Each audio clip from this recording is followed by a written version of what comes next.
Hi, and welcome to Adult Bible Studies. Thank you so much for sharing this time with me. We're doing a series of lessons right now that are for Lent. This is the fourth lesson in that series. And as we've discussed before, this whole series is taken from the Gospel of Mark. We began with Mark chapter 8 because that is kind of a midpoint of Mark's Gospel. It's also a point where the orientation of Jesus's ministry changes, in that prior to that, prior to chapter 8, Jesus' ministry has been with the masses, with the people, as he traveled like an itinerant Methodist pastor. And everywhere a crowd would gather, he would stop and teach and heal and minister to the people. In chapter 8, we see his changing his orientation and beginning now to move towards Jerusalem. As he's doing that, we also see his emphasis changing not so much away from the crowds, but certainly with a more intentional focus on spending some quality one-on-one time or interpersonal time with those disciples. It was a time when I'm sure Jesus hoped that their spiritual eyes could be opened and that they could see the truth. And several times in this section, Jesus says very directly to them about what is to come. He is to be crucified and raised again. And they just couldn't hear that. They didn't have the spiritual insights to be able to receive that. One of the lesson writers talks here about a technique that that Mark uses in his gospel called sandwiching, where he kind of puts themes in the middle of themes. And what we see here in chapters 8 through 10 is a sandwich of a type, in that in chapter 8, the 22nd verse, we have Jesus healing the blind man in Bethany. In chapter 10, verse 46, we have Jesus healing Bartimaeus. And in between these two accounts of healing physical blindness, we see Jesus struggling with his disciples to try to open their spiritual eyes so that they may see. And this is a technique that Mark uses quite well and uses quite often when you become aware of this idea of his sandwiching ideas. And now you begin to see it pop up in all kinds of places and ways. But it's something that very important that Mark uses to emphasize and to bring our attention to spiritual sight. We talked about authentic faith as we were preparing for Lent, and we talked about how that authentic faith is authenticated by our actions and God's response to our actions. Remember, the disciples saw a man teaching and healing in Jesus' name, and he was not one of them, and that caused them some concern because they weren't sure how to respond to that. But Jesus says, look at the fruit of his actions and see that God is authenticating what he's doing. And if he's not against us, certainly he is for us. And so we see that authentic faith coming out in so many different ways, and how the faith is what's important, not so much the associations in the sense of the worldly associations. Last week we looked at how the disciples and how the leaders of the church were to be servants. This was not exactly what James and John had in mind when they came to Jesus and they said, Lord, we ask you to let one of us be at your right and one of us be at your left when you come into your kingdom.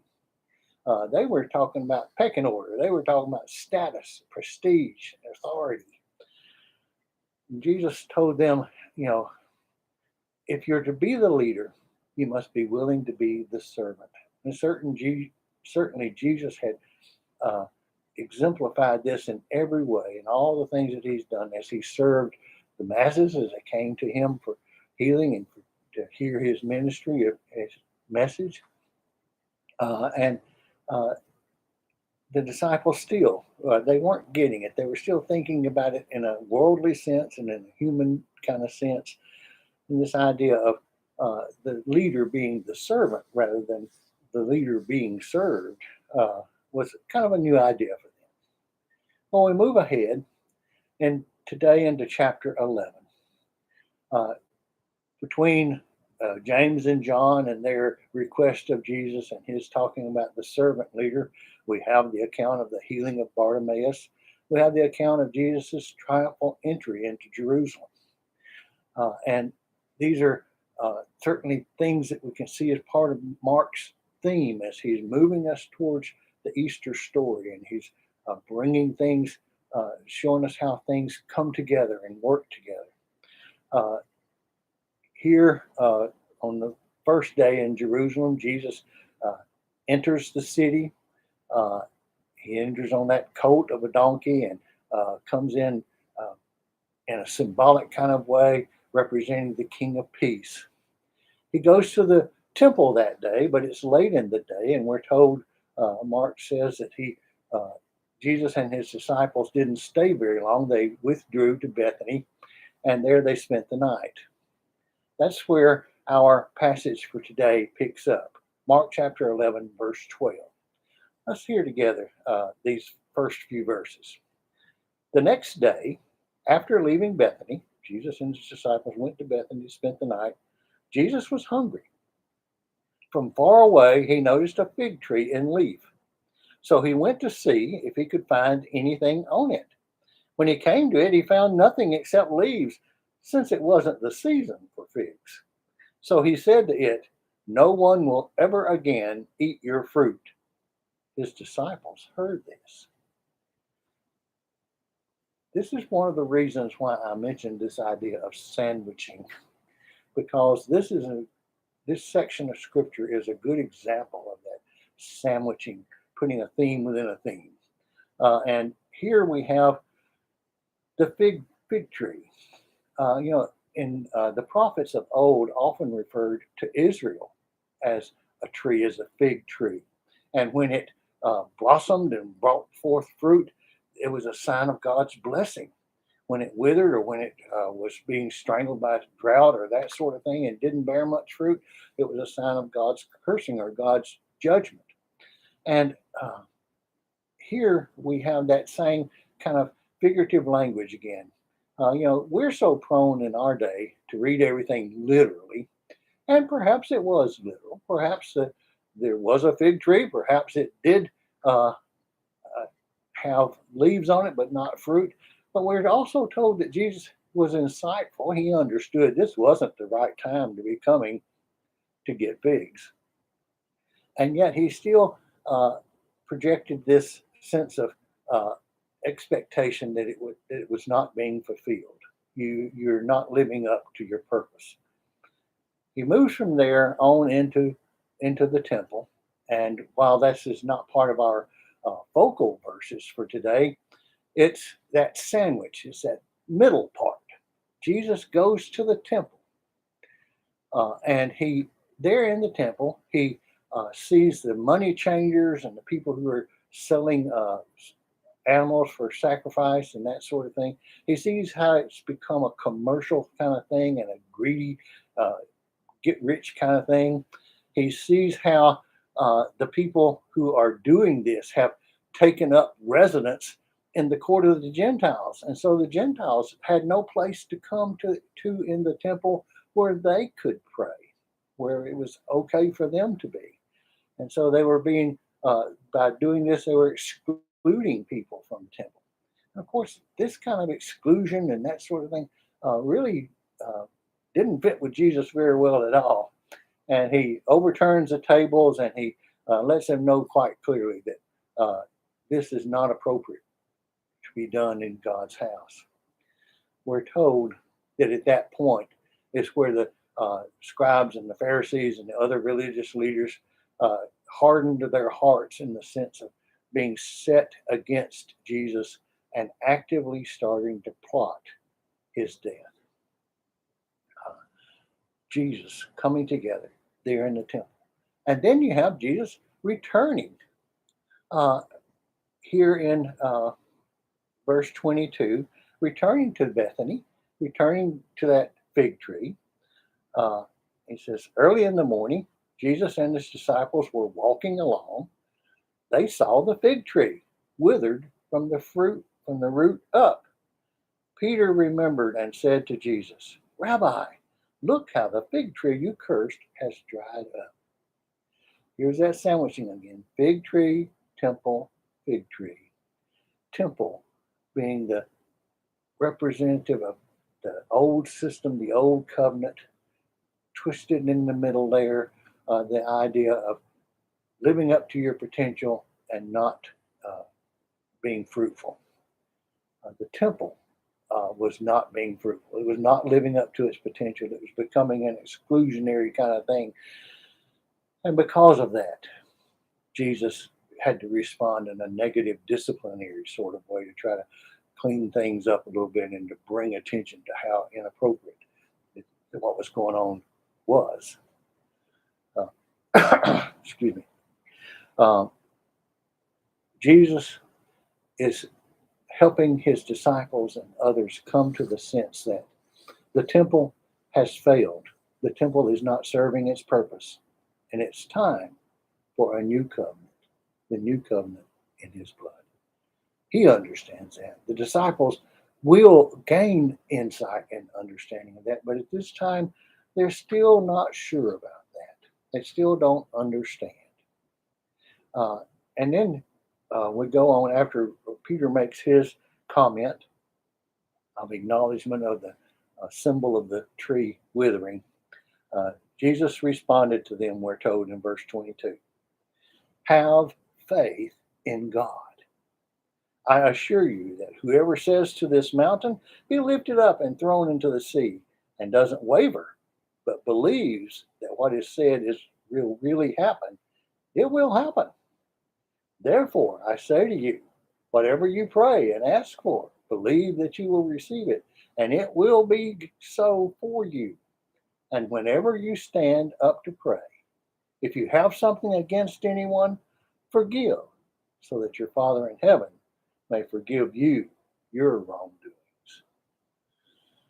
Jesus responds in a way to help his disciples understand what are the fundamentals. The old covenant is falling away.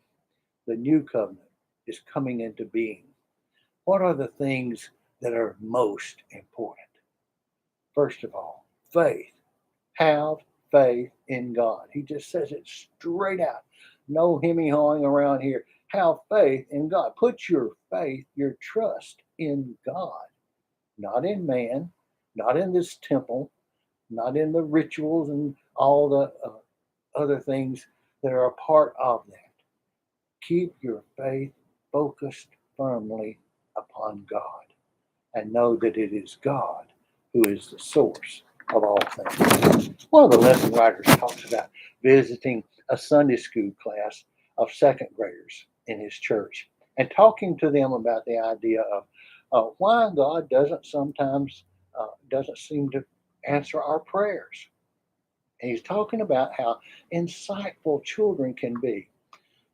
And some of the comments are just really good. I wanted to share those with you. It says, a little girl answered, "You're not the only one praying, you know." How about that? You're not the only one praying.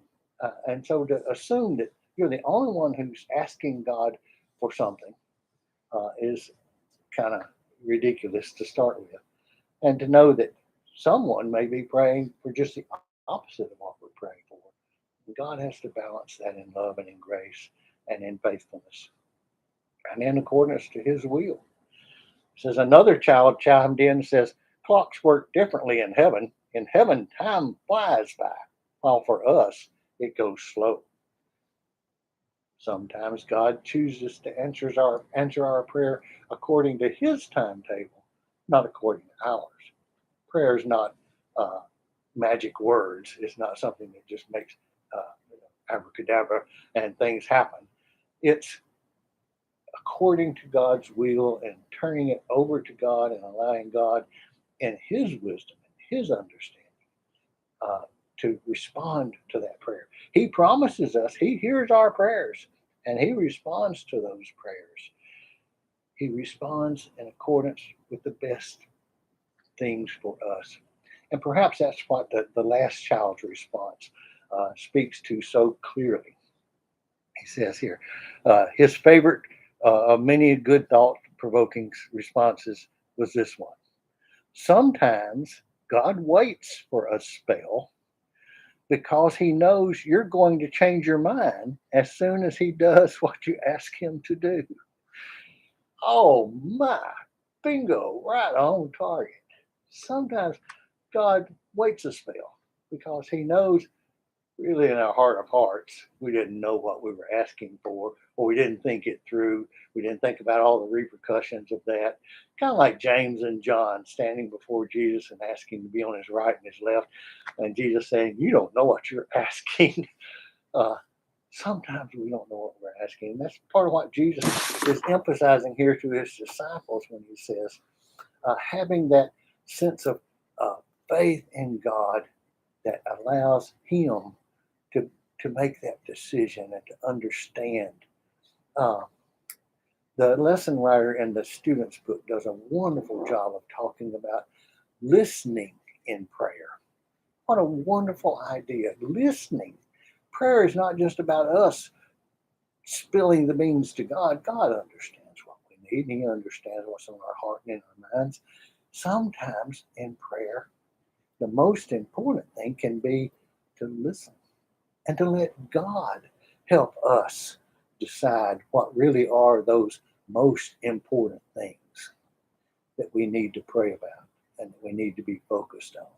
For him to order our priorities and enable us to pray with power, as he's talking about here. It's kind of one of those exaggerations that's common to this language style and the writing style of the day of Mark. But nonetheless, he's saying, if you can pray within God's will, if you can pray in faith, if you can pray believing, uh, you could ask God to move that mountain, and it would be moved. Because with God, anything is possible. It's not a matter of what we do; it's a matter of what He does. Prayer is not about me; it's about God, and it's about God's power and grace. Prayer, remembering to pray. He says, when you stand to pray, standing was the typical posture for prayer for the Jew. We've seen pictures in modern day of the Jews at the Wailing Wall, and they stand there rocking and doing things that are typical for them as they pray. But it's standing as their posture for prayer. And when you stand to pray, when do you pray? You pray without ceasing. You pray in a sense of having communion with God at all times. Now, certainly that communication is up and down and that sort of thing. But nonetheless, having that sense of connection and connectivity to God is important. Praying is how we do that. And lastly, there is one great thing that Jesus wants to make sure we understand. He wants to make sure his disciples understand that if there's anything that can break the flow of God's power, if there's anything that can show weaknesses in our own faith and bind God's hands in the sense of being able to really use his power and authority, it's the lack of forgiveness in our own hearts. God says, forgive. When you stand to pray, ask yourself, is there one that I need to forgive? Am I doing something that's blocking God's power? Have I not laid my needs down at God's throne of grace and allowed him to heal me and touch me before I assume the authority to pray for someone else? Remembering myself and getting myself aligned with God. Forgiveness does that. Faith to move mountains. It comes when we trust in God and God alone, realizing that He and He alone is the source of the power.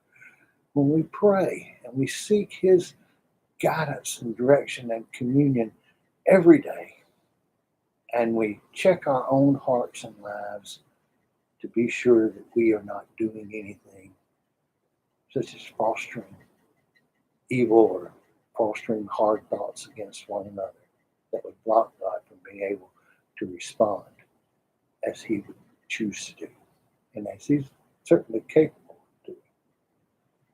Lent, it's a time when we want to stop and think. We want to stop and think about the way we worship and about what purposes it serves. We need to look at our temples, so to speak, not so much the church building and that sort of thing, but the temple in the sense of our religious practices and our spiritual practices and the things that really bring us close together. Are those things fulfilling their purpose? Are those things bringing us in a renewed and enriched relationship with God? Thus, Jesus says, trust in God. Have faith in God. And he alone can set you free. I hope this lesson has been helpful. As we prepare for Lent, we've just got all kinds of things going. I know you're getting ready for Easter. If you have young children, that's certainly a special time. And I just ask that God would bless you and enrich your celebration of Easter and enrich your understanding and insight of what it means to be God's people and what it means that Jesus died and was resurrected and stands at the right hand of God now to make intercession for you and I. God bless you. Have a great week.